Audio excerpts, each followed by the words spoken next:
Former five-star recruit of the 2022 recruiting class, now sophomore quarterback at Penn State, Drew Allar, is slated to be the starter for the team's home opener against the West Virginia Mountaineers. Penn State is a unanimous top 10 team entering the 2023 season with a question mark at quarterback, a question mark that is the biggest one on their entire roster. Bigger than questions about can the offensive line with 4 returning starters play at an elite level, question marks regarding the wide receiver core with Mitchell Tinsley and Parker Washington gone, questions regarding the D-line in that it was exposed numerous times last year in the run game and they lose P.J. Mustipher, and questions about the secondary where Jair Brown and Joey Porter Jr. are moving on to the NFL.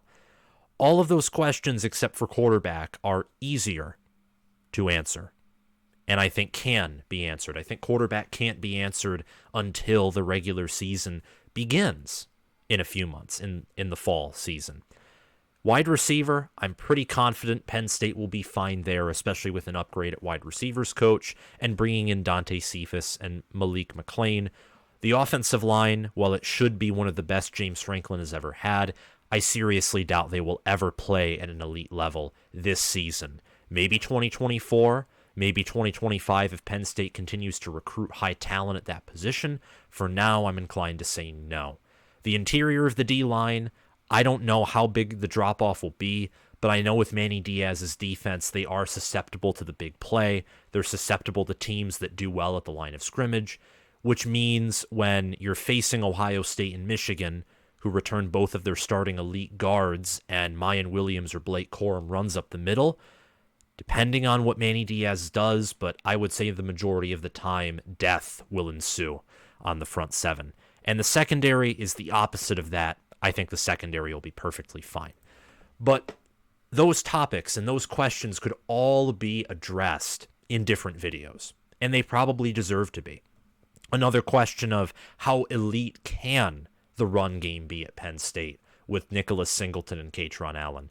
I have made a video on that, actually, comparing their running back room, Penn State's running back room, and Singleton and Allen to Michigan and Ohio State's running back room, which I think are the only 2 running back rooms that will be better than Penn State's this coming season. The Buckeyes, if they can stay healthy, Michigan's is almost practically a given with Blake Corum and Donovan Edwards being in the same backfield. But Drew Allar has a whole lot of upside, and he's also he hasn't even taken starting reps in an actual game. So he's going to be a green character, but out of high school, he was 6'4 and a half, weighed 232 pounds, and look, that's a tall guy, it's a big guy. He was the 3rd highest ranked player according to 24/7 Sports with a 100-star rating. He was the 32nd best player according to 24/7 Sports Composite. 24/7, which has a reputation of being the most accurate recruiting service, had him ranked the highest on their own, which just shows how impressive this kid is. He's projected in the first round by Gabe Brooks, and compared to Josh Allen, he has the same agent that Josh Allen does in the NFL, which has resulted in Drew Allar getting to drive a Tesla, being endorsed to write a children's book, and also he has a pretty fancy NIL deal, as most starting quarterbacks at high-level universities like Penn State do, whether it's J.J. McCarthy. I imagine Kyle McCord might be making 7 figures because it's Ohio State with their quarterback reputation. I don't even want to know what Arch Manning, Jalen Milroe, and Carson Beck, the former Beck and Milroe are obviously projected starters. Arch Manning, even though he isn't a projected starter, is probably definitely making 7 figures. But anyway, Allar's a very impressive kid. Lots of upside. When you're compared to Josh Allen, you're expected to do things. And if you're not expected to do things if you're compared to Josh Allen at the collegiate level, you're expected to at least be some kind of a highly ranked professional prospect, even if you don't blow away the world in stats or win Penn State a Big Ten championship or get them to the college football playoff. If Drew Allar, with how Penn State's recruiting and with the current staff they have possibly their best offensive coordinator in the James Franklin era, outside of maybe Joe Moorhead and Mike Yurcich. Manny Diaz, while I don't think he will ever coordinate some of the defenses that Brent Pry did, look, he's still a great defensive coordinator.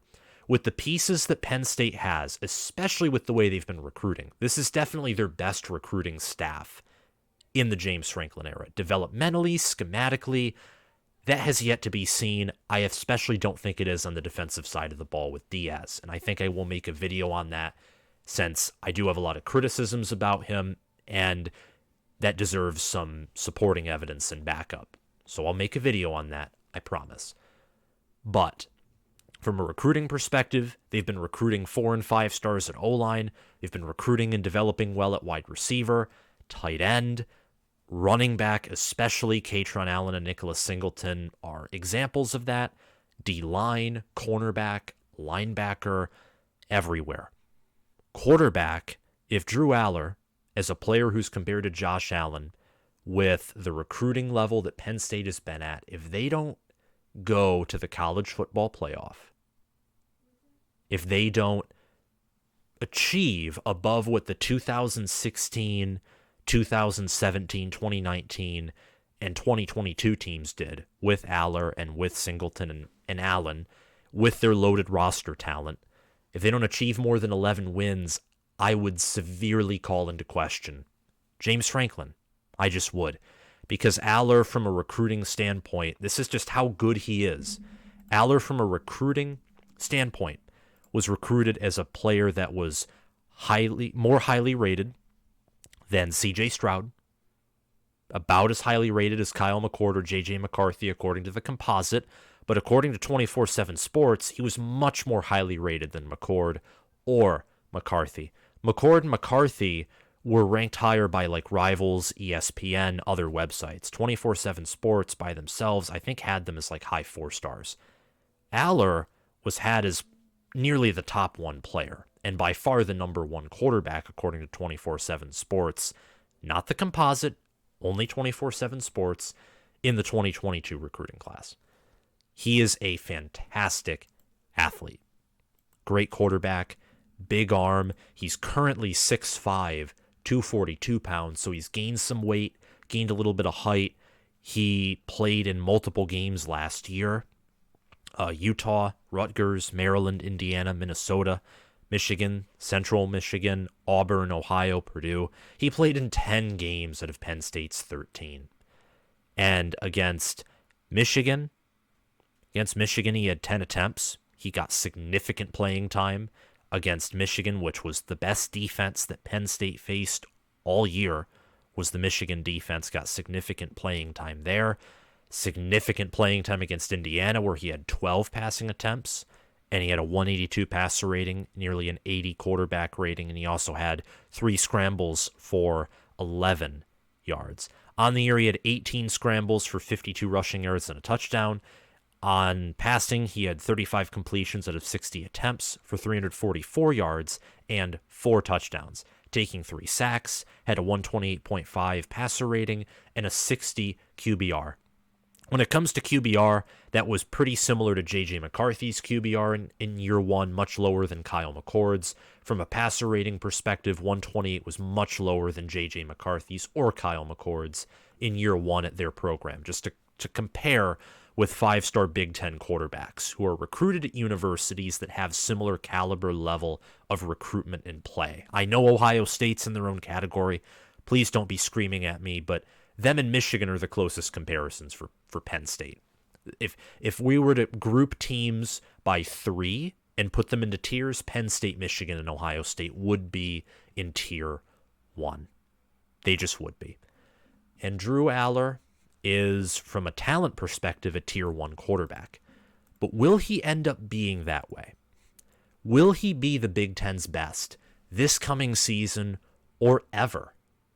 Will he even ever get to showcase that if he is, with Penn State's strong run game? Nicholas Singleton and Kaytron Allen very well. As Kevon Lee has left the program, Devin Ford has left the program. The running back room has just been cleared out. Penn State's running back room has no depth But I don't see, well, by no depth, I mean outside of Singleton and Allen. Those two alone make a deep running back room, but outside of those two, they have no depth. But Singleton and Allen didn't get injured at all last year. I see them as probably being healthy all the time throughout the year. Penn State's running back room they weren't injured at all last year, by my knowledge, at least for a good chunk. Michigan with Blake Corum, what happened against Illinois, freak accident, but Michigan's running back room was healthy for most of the year, like Penn State's. Ohio State's running back room, when healthy, I think is better than Penn State's, but can Travion Henderson or Mayan Williams even stay healthy? With a healthy running back room, I don't think Allar, whether this year or next year, next year, I think Singleton and Allen both have to return for a third year, because I think you have to complete 2.5 years of college. I'm pretty sure that's the case, 2.5 or 3 years of college, but I don't know. So let me down in the comments below if I'm totally off on that. But I'm pretty sure both, if not one, will be back in 2024. Allar he won't be pushed into games and asked to do much of anything special against any team, except for maybe against Michigan or against Ohio State, or if Allar is the quarterback to get them to the promised land, which is a Big Ten title or a national title, even, dare I say, he will have to do something special. But in general, with that O-line, which is not Michigan or OSU level, but it is probably going to be the third or fourth best offensive line in the Big Ten. The others would not be in the East outside of Michigan or Ohio State. They'd be in the West, and they'd be Wisconsin, maybe would be Iowa, though Iowa's had some questions at that position over the past 2 years. Even then, Penn State's O-line is solid, and their running back room is amongst the best in the country. So when that running back room, when that offense and that run game face against any team, not named Michigan, not named Ohio State, I know Illinois' defense and Iowa's defense from the West that Penn State will have to play could potentially halt that run game for a few quarters, but those two teams, and any team from the West, doesn't have the talent to stay fully conditioned more often than not and just prevent the inevitable hammering of a running back duo like that. I think Allar will be developed and progressed naturally, not forcefully. We already went through in one season of limited play that he had a QBR of 60, a 128.5 passer rating, 344 passing yards, and 4 passing touchdowns. Allar, speaking of the quarterback, you got to have a passing game, obviously, to be a quarterback, unless you're at Army or Navy or any of these triple option schools. Allar, though, did have some things to say regarding some guys that he connects with, and regarding leadership, also regarding that the defense that he's facing in spring practice is pretty darn tough. And although I did criticize Manny Diaz, look, I'm criticizing him because he's in the conference with Ohio State and Michigan. If Penn State was in the ACC, or if they were certainly in the Pac-12 or the Big 12, Penn State's defense would probably be the best in the conference. If not, at worst, the second best. They have a really good defense, and actually a really good defensive coordinator. I just happen to think that Jim Knowles and Jesse Minter are in the next tier of defensive coordinators, and that Michigan and Ohio State recruit, at least, better on defense, and Michigan certainly develops better on defense. Allar tested daily by this defense, though, this Penn State defense. The quarterback position is a vast checklist of duties that requires an attention to detail, writes Blue White Illustrated, the Penn State sports website, and the capacity to keep all of it straight. Once you get on the field, facing a potential top 10 defense in college football tests all you've learned, Allar said. I would like to say, from a mental standpoint, because they'll present a bunch of different things throughout practice, and it's really challenging just because of the players they have on every level of defense. Manny Diaz, to his credit, loves to throw everything he has on you. The defenses are ridiculously aggressive, which is a good thing because that will, even though that'll have its drawbacks when they face a team like Michigan or Ohio State. They send the house, and either Ohio State's wide receivers torch you, or J.J. McCarthy just hands it off to Donovan Edwards. There's gaping holes in the D-line, and he takes it to the house. But when it comes to Drew Allar, that'll get him used to facing pressure. It'll get him used to staying in the pocket, using his legs, using his ridiculous arm strength, and the high football IQ that has been associated with him to learn and connect with these Penn State wide receivers. The one that he is connected with the best is Keandre Lambert-Smith. Two others came up very quickly. That would be Harrison Wallace and Amari Evans. Keandre Lambert-Smith is Penn State's, probably going to be Penn State, outside of Dante Cephas, he'll be Penn State's best wide receiver next year. There's no doubt about it. Dante Cephas is a 1,000-yard wide receiver coming from Kent State, which the program has just been decimated by the transfer portal. That's honestly what has gone on there, and that's because Sean Lewis left for Colorado. Anyway, Keandre Lambert-Smith wore the jersey number 1 last year. 6'1", 182-pound wide receiver from Norfolk, Virginia. He had 24 receptions for 389 yards, 4 receiving touchdowns. He averaged 6.2 yards per reception. That and his receiving touchdowns were a career high, along with his long of 88, which was in the Rose Bowl. He did stoop down around 140 yards from 2021, but that's because Penn State's offense in 2021, even the passing offense was overall, I would say, worse in 2021, but you got better moments from it because of Jahan Dotson and because the fact that Penn State could only pass in 2021. They couldn't run the football. They were outside the top 100, I do believe, in rushing yards per game in 2021. It was an absolute disgrace and disaster. But Drew Allar is forming connections already with a lot of Penn State wide receivers, and I imagine he will form that connection with Dante Cephas. It's just Cephas is transferring in. He's coming from a different system. I think that he will adapt very quickly given the great player he is, given the high level of football he played at Kent State, where Sean Lewis just knew how to craft and develop offenses. So Drew Allar will definitely have a great supporting cast surrounding him. And that's what we've talked about a lot in this video, because again, there are a lot of unknowns. What we know is he will have a good supporting cast. What we know is that the defense will challenge him. And if he is reportedly doing well against pressure in spring, summer, and fall practice, I think that to me would be the biggest indicator.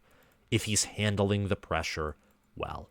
Because Manny Diaz's defense is aggressive. They're not going to hold anything back. Now, I don't expect any coach to hold anything back from their quarterback just because they want him to progress. But an aggressive defense that just loves to blitz every play, I think would be the emphasis of that. James Franklin did say that Drew Allar and Beau Pribble were competing for the starting job, but that's most likely heresy, though it is good to get Beau Pribble reps so that in case something happens, like a freak accident or injury, he is ready to step up in that role. So good coaching and preparation there by Franklin. But in regards to the Big Ten's best, I don't think he'll be that in 2023. I don't even think he'd actually be close to that in 2023. I think McCord and McCarthy are well ahead of him just because they're a year older. That's just my opinion as well. I think that even Tanner Mordecai, Casey Thompson, you could even put Peyton Thorne or Hudson Card up there. Talia Tagovailoa put him around Mordecai and Casey in that Tier 2 group. I think all of those quarterbacks that I listed do have the potential to be better than Allar. I think that Kyle McCord and J.J. McCarthy will certainly be better than Drew Allar, and I would put Tanner Mordecai, Talia Tagovailoa, and Casey Thompson up there too. I would say that. Might be a little bold. I know the media is injecting all of this juice into Drew Allar. They're doing to Drew Allar what they did to J.J. McCarthy, and a lot of it is deserved.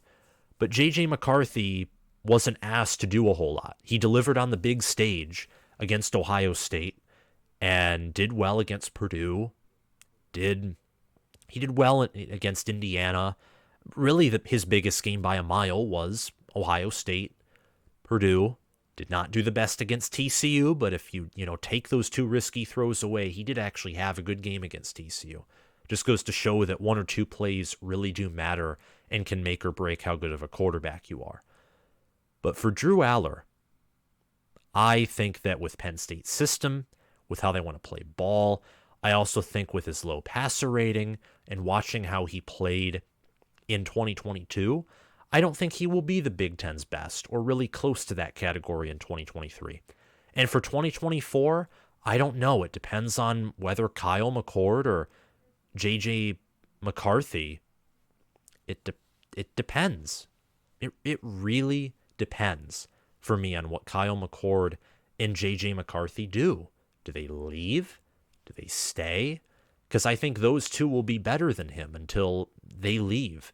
But he can, depending on what happens in 2024 and depending on if he stays for all of his eligibility. I certainly think he has the potential to, but potential and what I actually think will happen are 2 different things.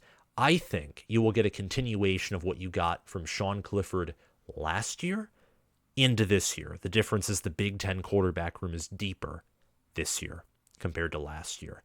And I think in 2024, Drew Allar will move into the tier 2 or tier 1, almost repeated myself, position in Big Ten football play. I don't think he will be the Big Ten's best quarterback, but I do think he will be a good quarterback.